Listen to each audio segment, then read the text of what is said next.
마태복음 읽은 말씀입니다. 11장 28절 말씀. 우리 다 같이 읽었지만 한 목소리로 크게 함께 읽어주시면 감사하겠습니다. 시작.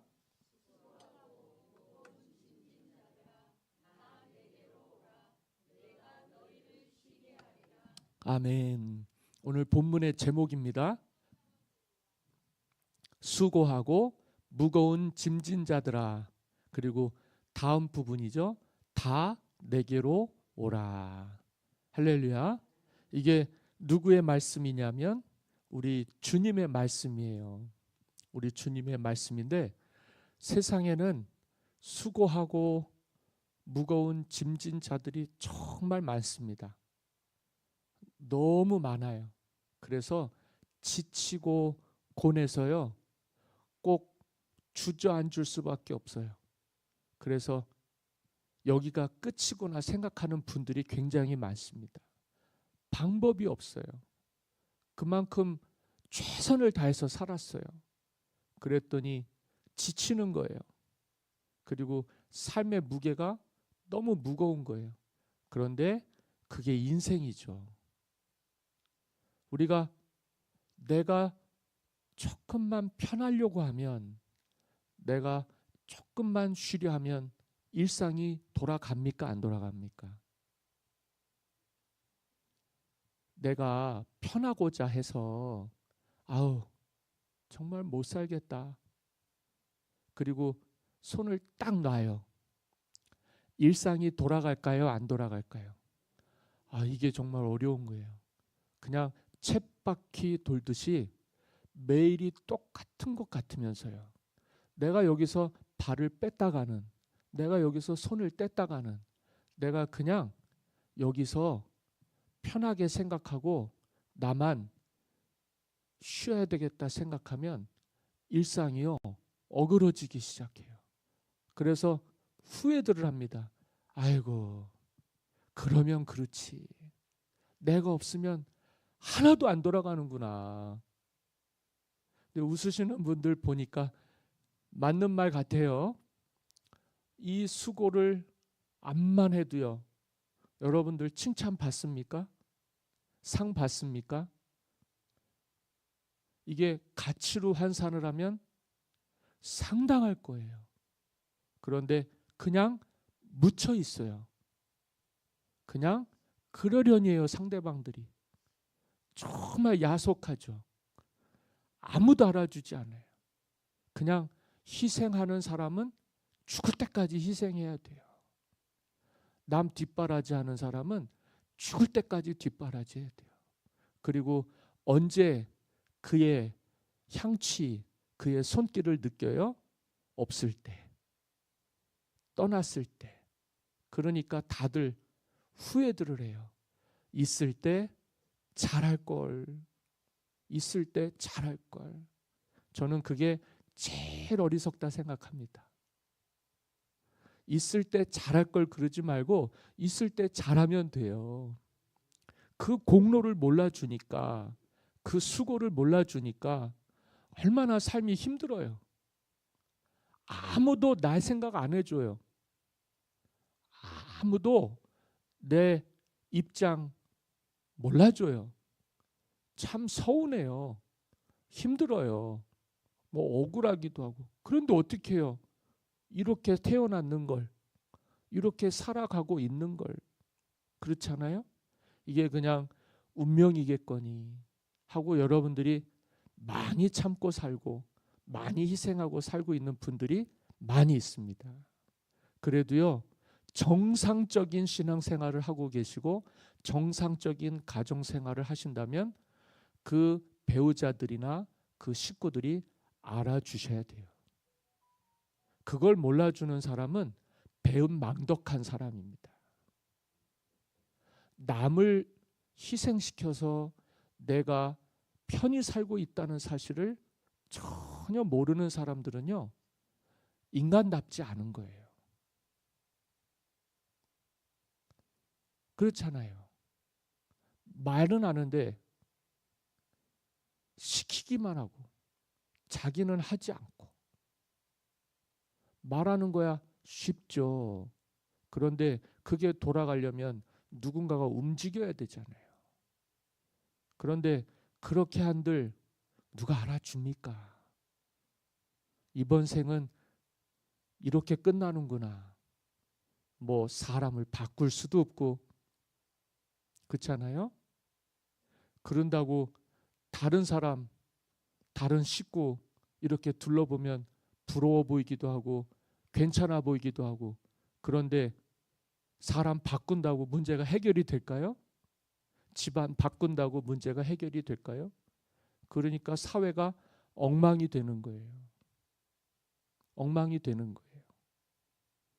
저와 여러분들이 고생을 많이 하고 수고를 많이 하는 게 어쩌면 징글징글하고 지겨울 수도 있는데 어쩌면 이게 우리의 운명이 아닌가. 신앙생활 하다 보니까 이게 다 뭐 때문에 그렇다고 그래요? 우리의 죄 때문이다. 하나님과의 관계가 그냥 벽이 생겨버린 거예요. 죄 때문에. 죄는 불순종입니다. 불순종. 하나님이 하지 말라고 하는 거를 하는 바람에 우리가 그렇게도 존귀하게 영화롭게 하나님이 만드신 땅에서 정말 후히 누리며 살다가 이게 그냥 인생이 하루아침에 저주를 받았어요. 야, 이게 내가 잘못해서 그런 건 아닌데 아담 때문에 그런 건데 하와 때문에 그런 건데 왜 나한테까지 이런 것들이 주어져서 이 고생을 하는가? 그게 죄의 유전 때문입니다. 유전. 근데 이게 안 끊어졌어요. 그 자녀들이 그 자손들이 대대로요. 이 세상에 악을 행하다가 세상이 여러 번 심판을 받았습니다. 근데도 하나님의 사랑이 이 땅에 멈추질 않았어요. 그래서 2000년 전에는 예수님이 이 땅에 직접 오셨죠. 그리고 그분을 마주할 때 세상 사람들이 깜짝 놀랐어요. 이분의 이야기는 우리가 늘 듣던 바리새인이나 서기관들이나 그 율법에 관한 이야기보다 많이 다르다. 그게 예수님의 교훈입니다. 그게 마태복음에는 자세히 나와 있어요. 이게 하나님의 나라의 복음입니다. 이 복음을 듣게 되면서 말씀이신 예수님이 이 땅에서 친히 하나님 백성들을 먹이기 시작하니까 달라지기 시작한 거예요. 근데 이거에 대해서 위기를 느꼈던 두려움을 느꼈던 사람들이 있습니다. 그 사람들이 누구냐면 종교인들이에요. 종교인들. 바리새인, 율법학자들, 사두개인들, 서기관들, 대제사장. 종교인들은요. 그 당시에 상당한 권위와 상당한 위치에 있었어요. 근데 이 사람들의 특징이 뭐냐면 자기들은 하나님의 사자로 여기고 말씀의 대언자로 여겨서 사람들에게 율법을 가르치고 교훈을 가르쳤는데 정작 이들이 말하는 교훈과 가르침을 듣는 사람들은요. 너무 힘든 거예요. 너무 힘든 거예요. 견딜 수가 없어요. 이게 하나님 백성이라 그러면 하나님 백성 다음이 있어야 되잖아요. 그런데 누가 봐도 하나님 백성 다음이 없어요. 이게 누구에게 종속이 되고 영향을 받아서 그러냐면 종교인들에게 종속이 돼서 그래요. 왜 종교인들이 하나님의 대언자고 하나님의 종들인데 불구하고 왜 하나님의 말씀을 사람들에게 가르치고 전하는데도 불구하고 이 사람들이 이렇게 종속이 돼서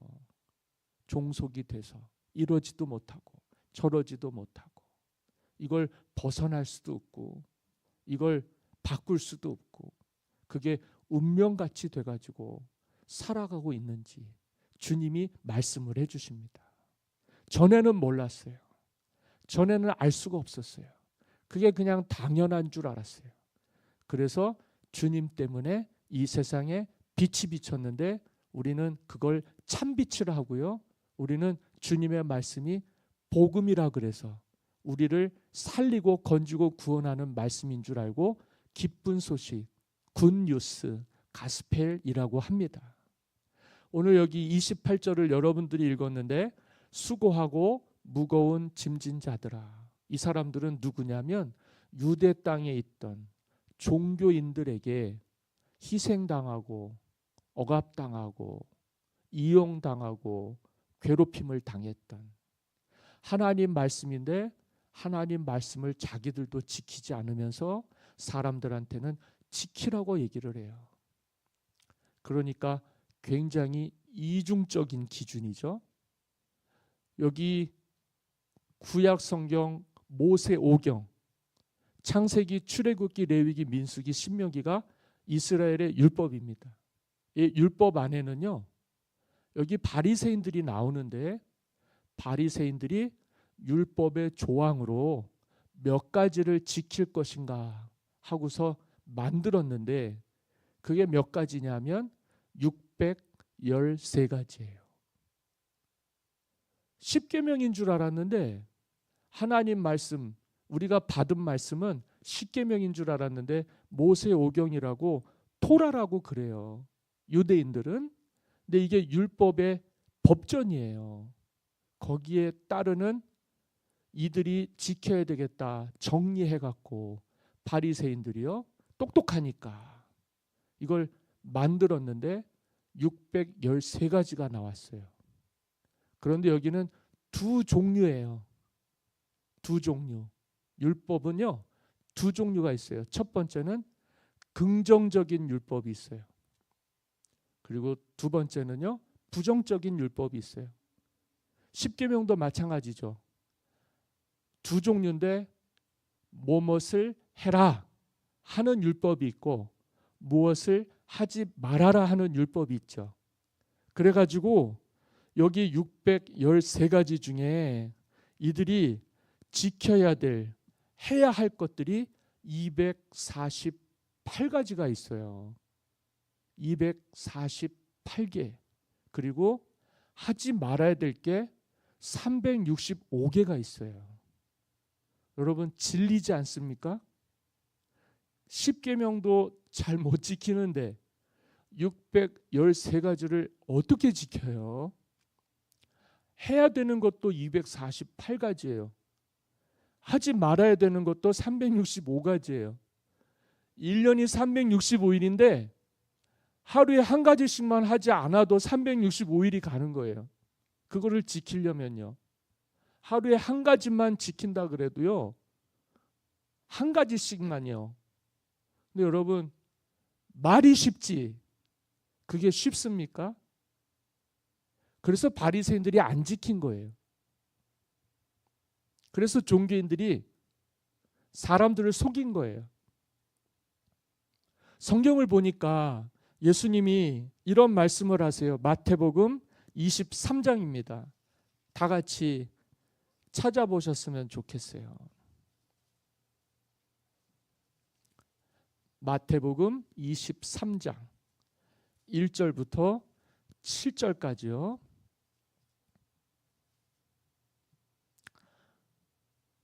여기 1절을 보시면 이에 예수께서 무리와 제자들에게 말씀하여 이르시되 2절 서기관들과 바리새인들이 모세의 자리에 앉았으니 3절은 여러분들이 읽으세요. 시작.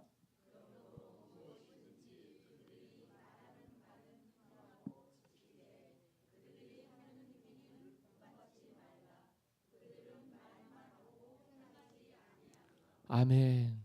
저는 이 종교인들이 제일 힘들다고 생각해요. 말은 하는데 지키지는 않는데요. 그도 그럴 게 613가지를 지켜야 돼요. 248개를 해야 되고요. 365개를 하지 말아야 돼요. 이거 하나 지키지 않으면 사실은 율법을 어기는 게 되니까 죄가 될 것 아닙니까? 그러니까 1년 12달 365일 죄만 짓는 거예요. 그런데 이 죄를 짓고 사는 사람들이 어떻게 구원을 받겠습니까? 제사를 통해서 번제를 드림으로 그들의 죄가 사해질 것이라고 생각했지만 여전히 그들은 그 한계를 벗어나지를 못했어요. 짐승을 바쳐서 그 말 못하는 짐승이 나를 대신해서 산 제물이 된 거예요. 근데 그걸 보면 그들이 자기의 죄를 깨달아야 되잖아요. 그런데 그게 습관이 된 거예요. 이 신앙생활이라는 거, 일상이라는 거, 습관이 굉장히 무섭습니다.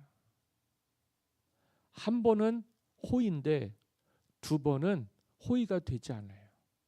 두 번 해주고 세 번 해주면 당연한 게 됩니다. 당연한 게 돼요. 아이, 마땅하지. 그걸 내가 죄책감도 안 갖고 뉘우치지도 않게 익숙한 게 되는 거예요. 그러면 문제가 심각해집니다. 죄에 대해서 무감각해지는 거죠. 각성을 안 하게 되는 거예요. 우리가 아끼는 애완 반려동물들이 있어요. 나 대신에 그 반려동물들이 희생을 당할 때 여러분들 마음이 어떻습니까? 힘들 거예요. 어려울 거예요. 말 못하는 짐승이기 때문에.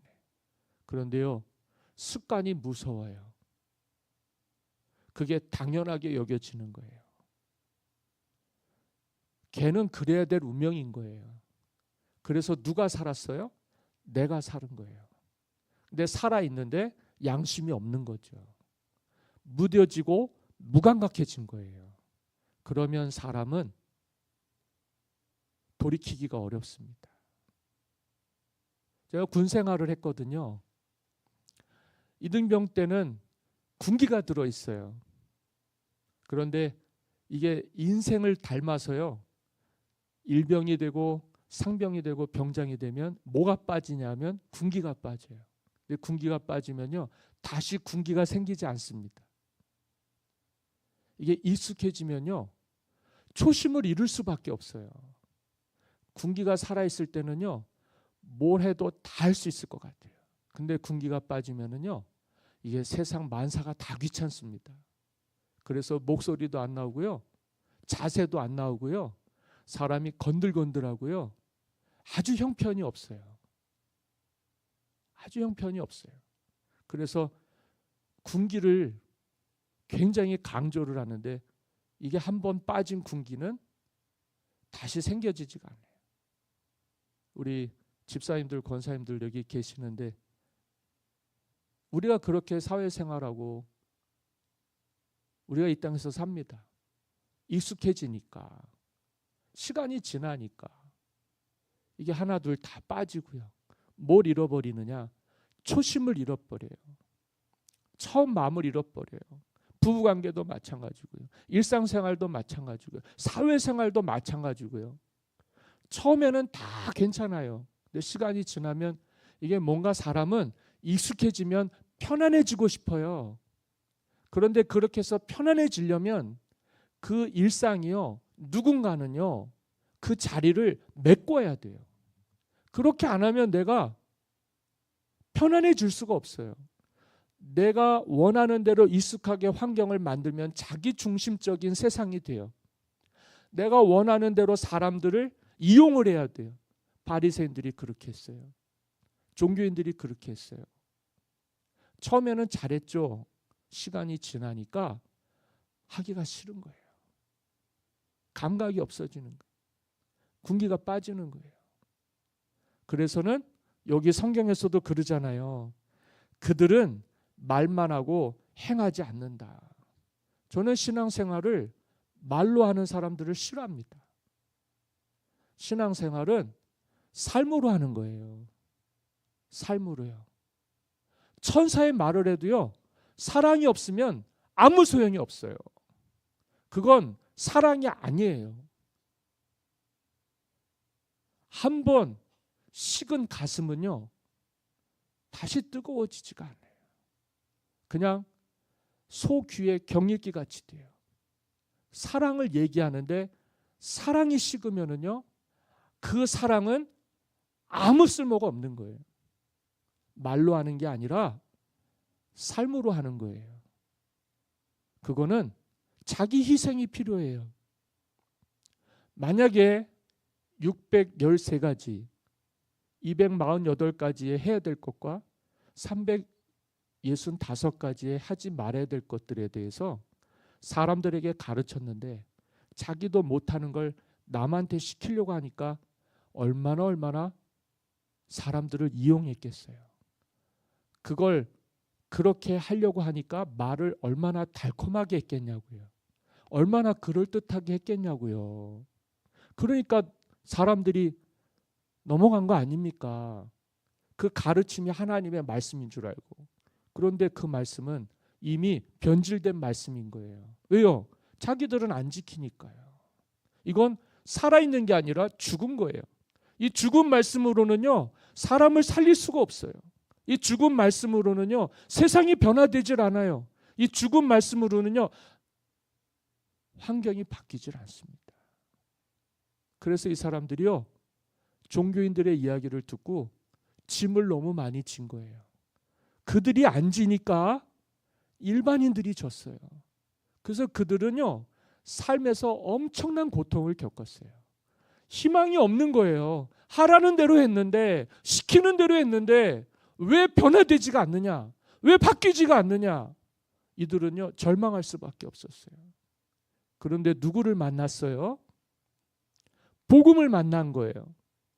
예수님을 만난 거예요. 여러분, 주님 만나시기를 간절히 소망합니다. 제가 초두에 서두에 저는 종교인들을 싫어한다 그랬어요. 우리 시대도 똑같습니다. 얘기해 보면 말을 얼마나 잘하는지 모르겠어요. 너무너무 잘해요. 아주 그냥 마음을 송두리째 뺏길 만큼 얼마나 말을 잘하는지 몰라요. 그런데 주변 사람들한테 얘기를 들어보고 10년, 20년 같이 지내다 보니까 이게 얼마나 심각한 문제가 있는 사람들인지 모르겠어요. 말은 잘하는데 행함은 없어요. 한 번도 남을 대접하는 걸 본 적이 없고 한 번도 남을 살리는 일에 앞장서는 걸 본 적이 없어요. 말은 청산유수 남들은 다 시키고 돈 다 내게 하고 일 다 시키면서 자기들은 손 하나 까딱하지 않아요. 굉장히 부끄러워요. 이 사람들하고는 말로 싸움해서 이길 수도 없어요. 어쩌면 그렇게 당당하고 자신 넘치고 얼마나 대단하게 보이는지요. 자기가 말하면 사람들이 다 껍벅 죽어야 돼요. 그렇게 안 하면 또 얼마나 무섭게 공격하는지 몰라요. 제가 제일 싫어하는 사람들이에요. 내가 종교인입니다. 그런데 제일 닮고 싶지 않은 사람들. 목회 저도 96년부터 했는데 지금까지 너무 많은 사람들 만났지만 우리가 지역 목사로서요, 우리가 이 세상에서 살아가는 동안에 만약에 우리가 함께하는 교회 공동체 식구들이 어떻게 사는 줄 알면 그렇게 하면 안 돼요. 그러니까 부흥 강사를 모실 수도 없어요. 믿을 사람이 없으니까요. 말만 하면 뭐예요? 그걸로 사람이 살아나지 않잖아요. 우리 교회는 살아나기를 원해요. 거듭나기를 원해요. 예수님 만나기를 원해요. 저도 여러분들에게 말씀드렸지만 나를 믿지 마십시오. 말씀을 드렸어요. 저 믿을 사람 못 돼요. 우리는 예수님밖에 없어요. 사람의 말을 믿으면 실망해요. 저도요, 믿을 수 없는 놈이에요. 실망하실 수밖에 없어요. 편해지고 싶고요. 좀 더 눕고 싶고요. 누리고 싶고요. 대접받고 싶고요. 잘 나가고 싶고요. 성공하고 싶어요. 이걸 누르면서 사는데 얼마나 힘든지 모르겠어요.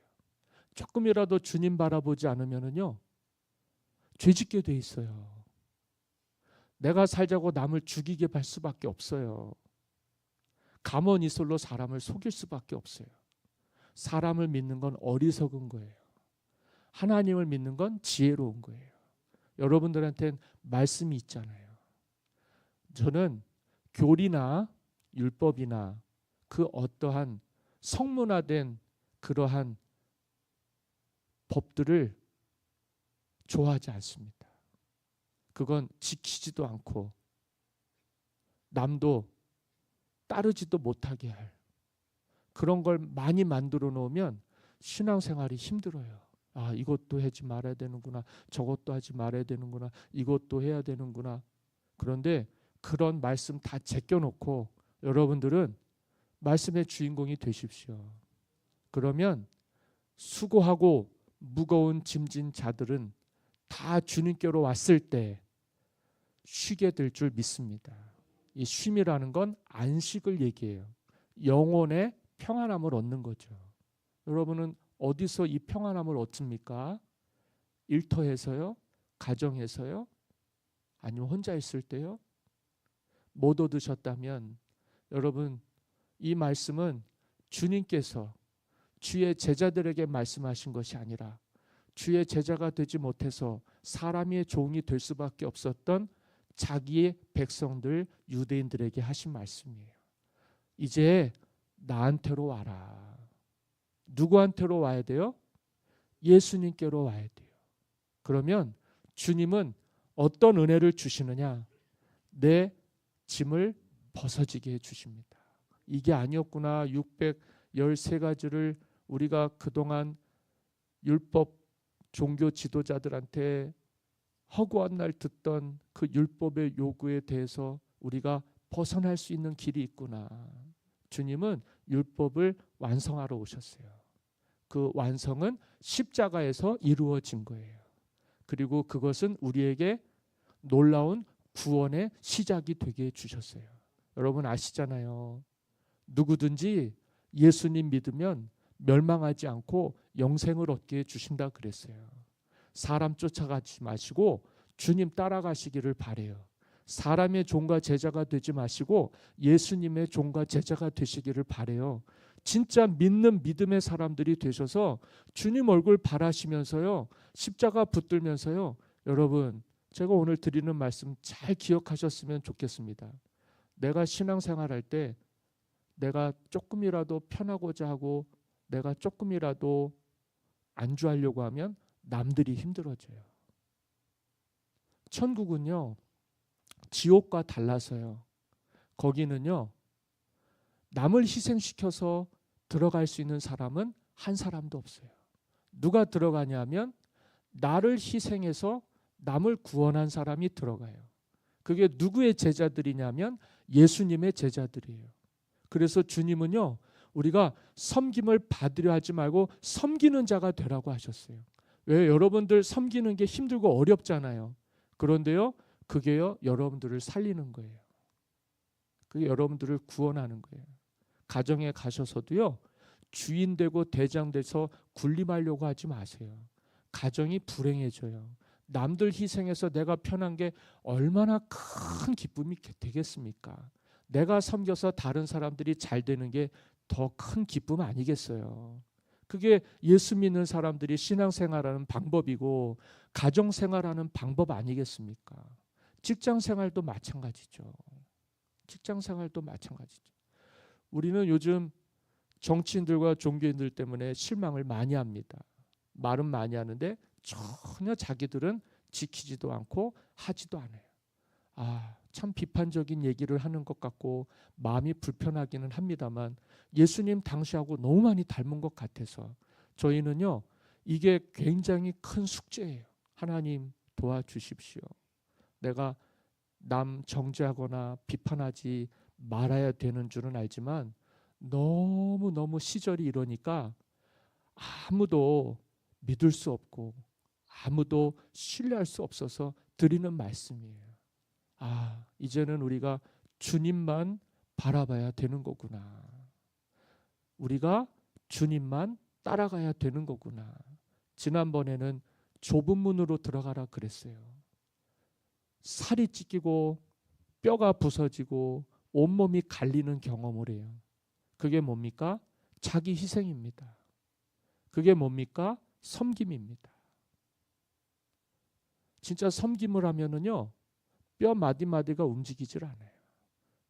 근데 이런 사람들은 불평 불만을 안 해요. 오히려 남들을 위해서 기도해요. 영혼을 위해서 기도한단 말이죠. 그런데 그게 사람을 살리는 거예요. 그런데 내가 희생하지 않으면 남이 살아나지 않아요. 주님이 죽으시지 않으면 우리가 살지 못하는 것처럼, 한 알의 밀이 땅에 떨어져서 죽지 않으면 열매를 맺지 못하는 것처럼요. 이게 하나님의 나라예요. 그런데 이런 분들이 교회에 가득하면은요, 교회는 천국이 됩니다. 당연한 게 아니라는 걸 알기에 그가 하는 일들과 섬김에 대해서 우리는 존중할 수밖에 없어요. 그러면 내가 조금 힘을 내서 다음에는 좀 더 내가 열심을 내야 되겠다. 우리가 기계가 아니고 로봇가 아니니까 10년을 20년을 30년을 한결같이 할 수가 없어요. 요즘은 AI의 시대에다가 인공지능의 시대에다가 요즘은 이 드론의 시대 아니겠어요? 그런데요, 얼마 전에 중국에서 로봇이 자원봉사를 하다가 열 몇 시간을 버티지를 못하고 쓰러지는 거를 봤어요. 영상에서. 야, 기계도 쉬지 않고 그게 사람을 대신해서 하는 거 아니겠어요? 그게 로봇인데도 불구하고요, 주저앉더라고요. 사람은요, 기계가 아니에요. 사람은 로봇이 아니에요. 사람은 유한하고 연약해요. 그래서 봉사와 희생을 당연하다고 생각하면 안 돼요. 그러면 계속 짐을 질 수밖에 없어요. 그러면 자기 희생밖에는 안 돼요. 그래도 그걸 알아줬으면 좋겠어요. 있을 때요. 없을 때 말고. 그런 사람이 없잖아요. 금방 티가 나요. 그런 사람이 없으면은요, 집안이 안 돌아가요. 그런 사람이 없으면 교회가 안 돼요. 저 여러분들이 뭔가를 하긴 하지만 오른손이 하는 일을 왼손이 모르게 하라고 그랬어요. 희생은 티내면서 하는 게 아니에요. 섬김은 알아주라고 하는 게 아니에요. 그게 없어도 주님 바라보고 할 수 있는 거예요. 그게 우리에게 구원이 돼요. 그래서 오늘 우리는 죄짐을 벗어버렸습니다. 하나님의 자녀가 되었단 말이죠. 그러면 저와 여러분들은 일상이 행복한 삶이 돼야 돼요. 그런 가정은요, 삶의 가치를 알아요. 희생의 가치를 알아요. 섬김의 가치를 알아요. 부모님들은 자녀들을, 자녀들은 부모님들을.